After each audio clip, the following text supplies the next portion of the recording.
Acabei de contar a história do Chico Xavier, né? Tem uma outra história do Chico Xavier em Campinas também.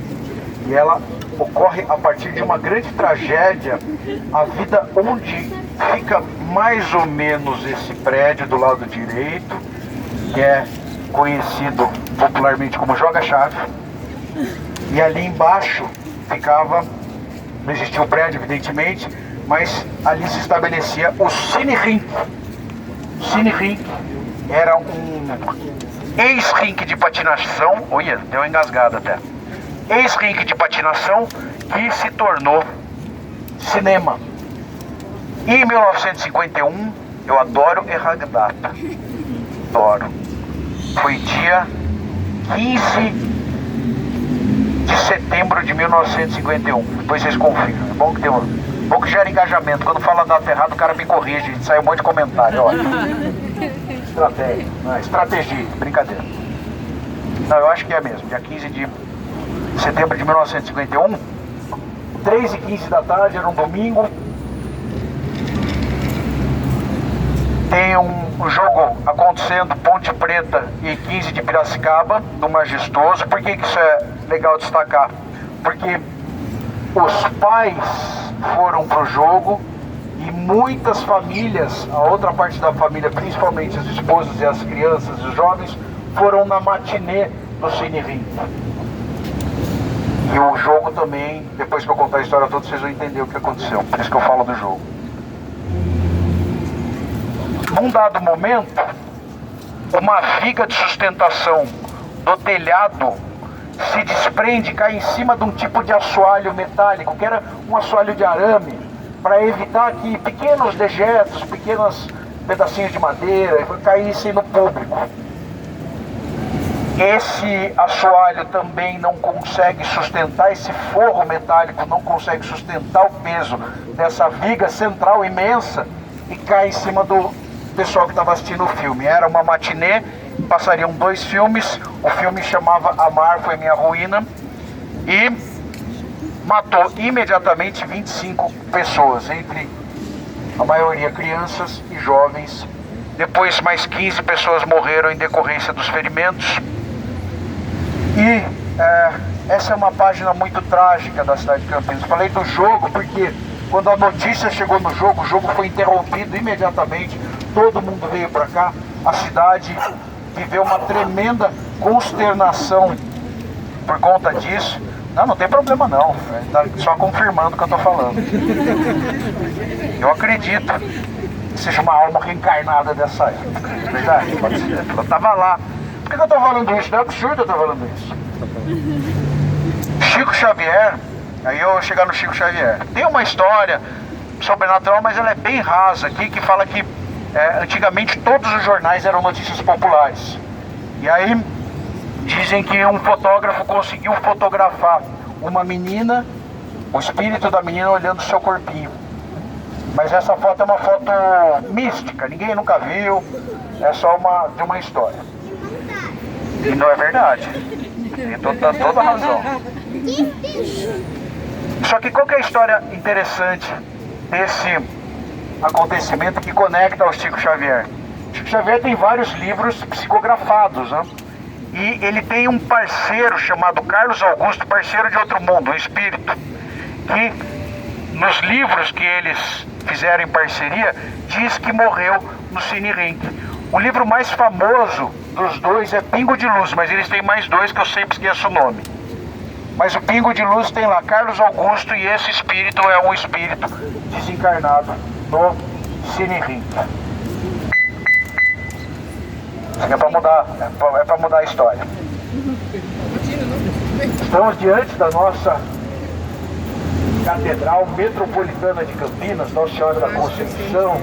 Começou a ser construída em 1807, demorou um tempão para ser concluída. E muita gente explica essa dificuldade na conclusão, porque quando fizeram a bênção do solo para construírem, para erigirem esse templo, que é a maior construção de taipa de pilão of the world, do mundo. Tem nada maior que a nossa catedral em taipa de pilão.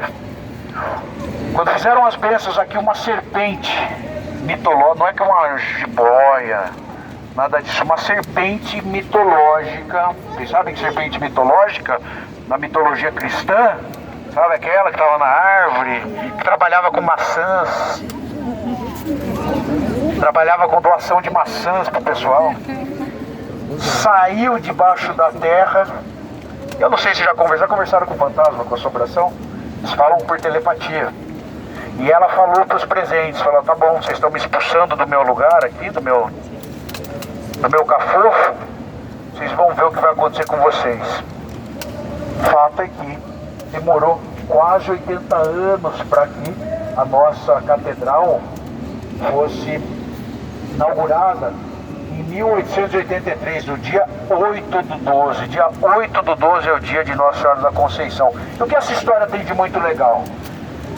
A construção foi caótica da catedral, foi muito difícil. Essa fachada que a gente está vendo caiu 5 vezes. Quem assina o projeto, que até hoje está aí bonitinho, foi o Ramos de Azevedo.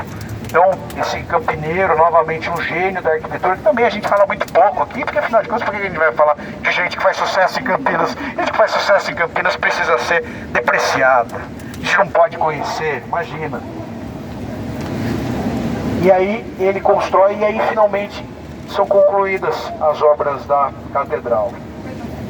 O que tem de muito interessante é uma catedral consagrada a Nossa Senhora da Conceição. E se vocês entrarem, não precisa ser agora que a gente está no rolê, se vocês entrarem e derem uma olhada na imagem de Nossa Senhora da Conceição lá no fundo, verão ela pisando a cabeça de uma serpente. O que veio antes? A mitologia ou a imagem? De onde vem essa história? Essa é uma história que de vez em quando aparece em diferentes versões pelo Brasil, de uma serpente próxima a um templo religioso. A gente tem em Araraquara a serpente, a gente tem em Piracicaba, a gente tem em Manaus, a gente tem em Belém, a gente tem num monte de outras cidades, sim, uma serpente pronta para colocar em xeque a fé da comunidade. Eu acho que essa é a história. E por que eu estou falando isso tudo no contexto religioso? Porque a gente, até o implemento da República, até a proclamação da República, tínhamos como religião oficial o catolicismo. Então, por mais que a gente tenha uma influência grande hoje de outras histórias ligadas à mitologia indígena, à mitologia dos povos de África, que são imensos, complexos e não se condensam em um tipo de origem só. Por isso que eu falo povos de África, tem um monte de tipo de mitologia diferente. A gente também é muito influenciado pela mitologia católica. Não estou falando de religiosidade, estou falando de mitologia, porque a gente tem isso, sim, imediatamente influenciando a nossa cultura. Tanto que a gente aqui, só uma consideração, eu sou roteirista também, de vez em quando participo de alguns encontros de roteiristas, principalmente roteirista de terror, não sei o quê. E eu sempre falo para os caras, eu acho que a nossa vocação, nosso terror é muito colonizado pelo terror americano. E a cultura americana, aqui não é nenhuma crítica, tá, a eles, a cultura americana é muito protestante. E para os protestantes, tudo é meio demônio.